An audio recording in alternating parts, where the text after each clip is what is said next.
Muitas mulheres que têm fraqueza, queda de cabelo e não descobrem a causa, pode ser doença celíaca. Que coisa, não? Voltamos com o nosso programa, tendo a honra, o prazer e a satisfação de receber a doutora Maitê Pimentel. Muito obrigada. O prazer é todo nosso e vamos falar sobre doença celíaca. É intolerância ao glúten? Você sabe que isso cria uma confusão na cabeça de todo mundo, porque uma coisa é você ter celíaca, que é uma intolerância ao glúten, mas de origem genética, então tem cromossomo envolvido e aí a pessoa nasce já com isso. Existe uma coisa que é intolerância ao glúten não celíaca, então a pessoa estufa a barriga, dá gases, se sente mal com coisas do glúten, mas não é genético e não tem desenvolvimento de outras coisas no corpo, e alergia. Então, ó, para simplificar, alergia é o quê? A pessoa entra em contato com o glúten, ela tem o quê? Fica vermelha, pode dar edema de glote, pode parar a respiração, então não pode nunca entrar em contato. Perigoso. A pessoa morre, né?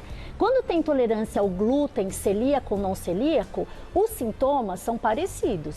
Então a pessoa tem distensão abdominal, gases, flatulências, às vezes náusea, e isso é o sintoma intestinal.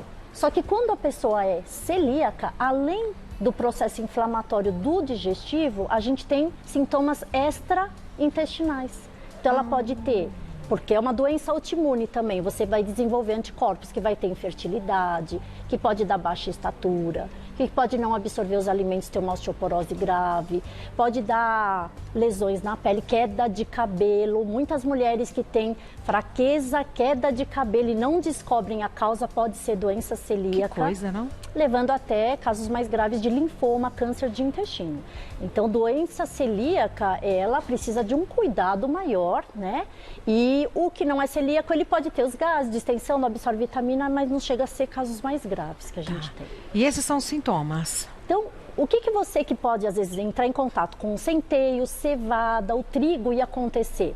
Você não digere bem. Então, parece que a barriga fica com gases, inchada, e aí dá um pouco de náusea e dá um pouco de fraqueza também.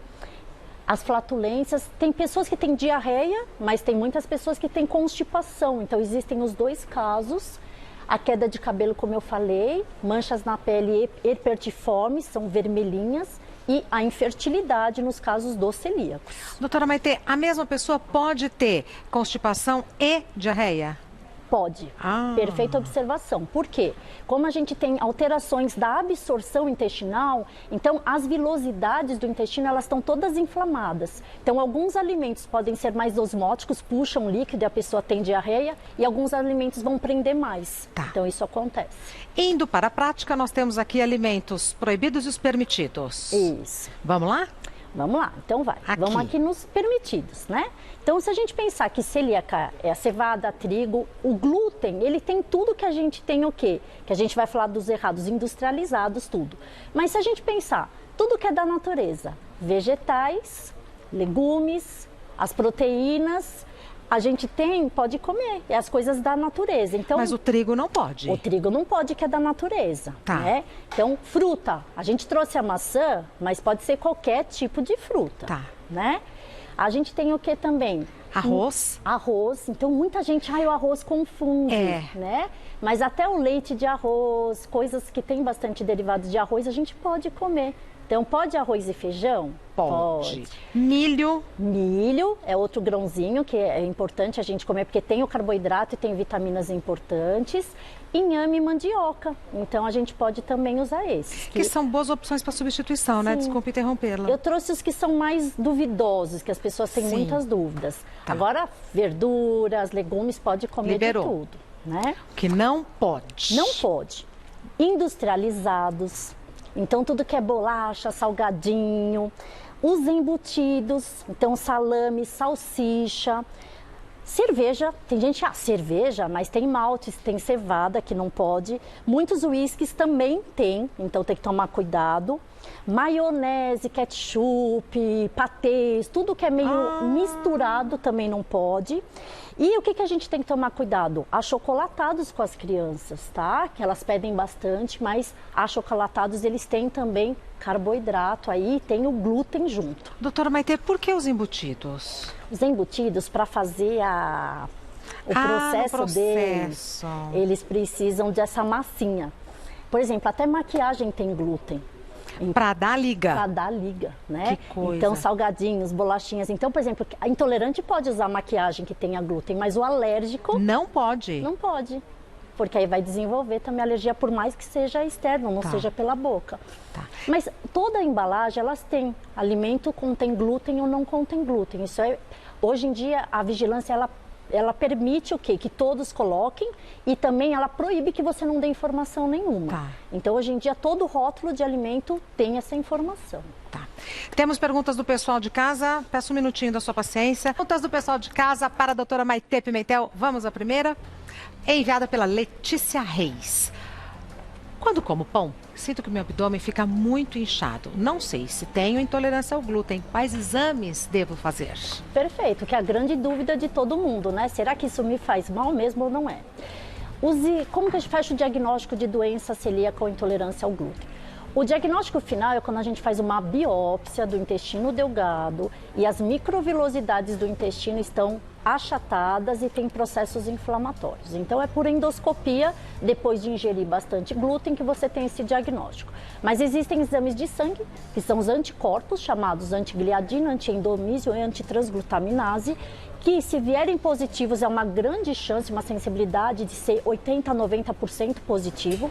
E mais do que isso, nós temos o teste genético, tá? Então, o alelo HDLA QD2 e 8, ele pode sim ser positivo em doença celíaca. Agora sim, ele é um exame mais específico do que sensível. O que isso quer dizer?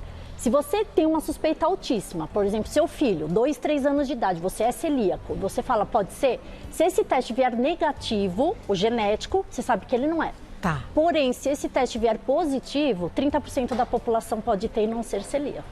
Confunde muito o médico, por isso que é um diagnóstico difícil de ser feito e a gente tem que, às vezes, usar de todos os métodos, fazer uma alimentação com glúten, fazer a biópsia, fazer marcador antes e depois... É uma investigação. Para fechar, porque se for celíaco, isso, como a gente falou, tem consequências extraintestinais. Então, para uma criança, baixa estatura, vai ter alterações do crescimento e da inteligência, captação de vitaminas cerebrais na fase de formação. Para mulheres, às vezes até infertilidade. Então, vale o diagnóstico ser perfeito para a gente fazer um tratamento. Sem dúvida. Próxima pergunta enviada pela Carol. Eu tenho doença celíaca e meu filho, que tem 2 anos de idade, sem sintomas. Ele pode desenvolver?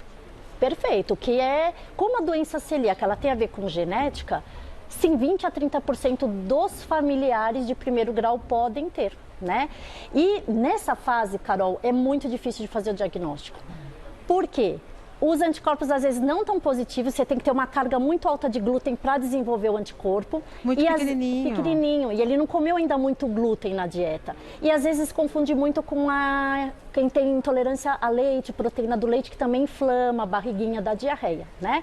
Então, pessoas que têm celíacos na família, pessoas que têm diabetes tipo 1 na família, síndrome de Down na família, tumor de Wilms, é uma doença dos rins, que a gente tem algumas doenças, autoimunidade de Hashimoto, tem que pensar em doença celíaca.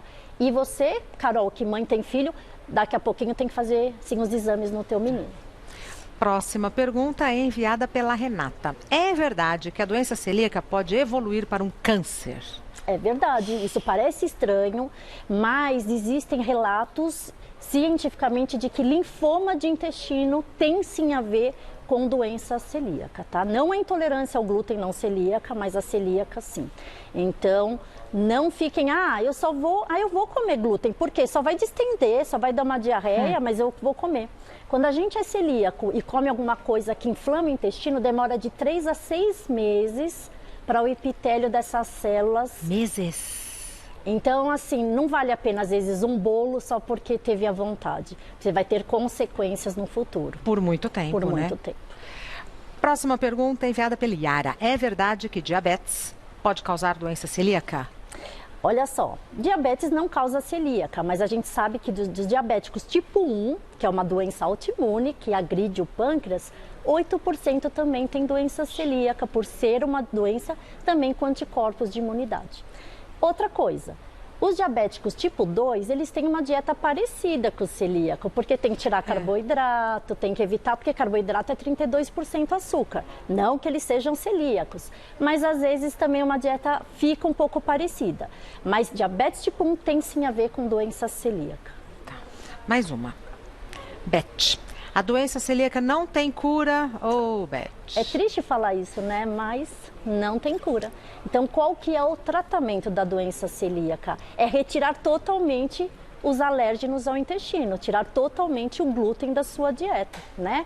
A gente pode, por exemplo, usar de probióticos, coisas para melhorar a flora intestinal, que chama disbiose. A gente melhora a imunidade do paciente com outras substâncias, selênio, zinco, mas aí é para melhorar todo o sistema imunológico e não que a gente vá curar a doença celíaca. Tem que conviver, aprender a conviver com ela. A conviver. Doutora Maitê Pimentel é médica endocrinologista. O site da doutora Maitê é endoc.com.br, Instagram, @Maitê_endócrino, Maitê, M-A-I-T-H-E, Maitê _endócrino. Sempre um prazer recebê-la. Muito Até a próxima. Obrigada.